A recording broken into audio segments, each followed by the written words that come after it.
नमस्कार, मी स्नेहल चौधरी. आपण पाहतात LS मराठी. घेऊयात काही बातम्यांचा वेगवान आढावा. छत्रपती संभाजीनगर जिल्हाधिकारी कार्यालयातील लिफ्ट पडली बंद. एक व्यक्ती लिफ्टच्या आत अडकली.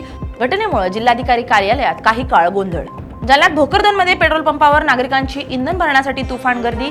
डिझेल टंचाईमुळे शेतकऱ्यांसह सर्वसामान्यांना पेट्रोल भरण्यासाठी पंपावर रांगा. कॅनमधील डिझेल बंदी विरोधात शेतकरी आक्रमक. हिंगोली जिल्हाधिकारी कार्यालयात धडक.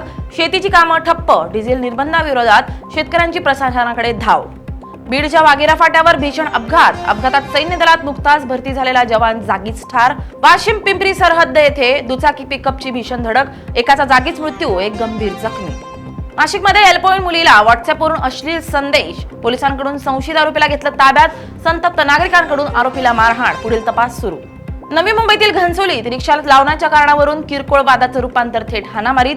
भांडण सोडवण्यासाठी गेलेल्या एका तरुणाची हत्या. पोलिसांकडून 2 आरोपींना अटक. मुंबई गोवा महामार्गावर ऑइल टँकरची समोरून येणाऱ्या 3 वाहनांना जोरदार धडक. 3ही वाहनांचं अतोनात नुकसान. सुदैवानं अपघातात कोणतीही जीवितहानी नाही. धाराशिवमध्ये कौटुंबिक वादातून पत्नीची निर्घुण हत्या. हुंड्यासाठी छळ. किरकोळ वादातून आरोपीनं पत्नीच्या मानेवर धारदार शस्त्रानं हल्ला केल्याचं उघड. रायगडच्या कर्जतमधील धक्कादायक घटना. नराधम बापानंच केला पोटच्या अल्पवयीन मुलीवर अत्याचार. पोलिसांनी ठोकल्या बापाला बेड्या. या होत्या काही महत्त्वाच्या घडामोडी. पाहत राहा LS मराठी, सत्याची नवी दिशा.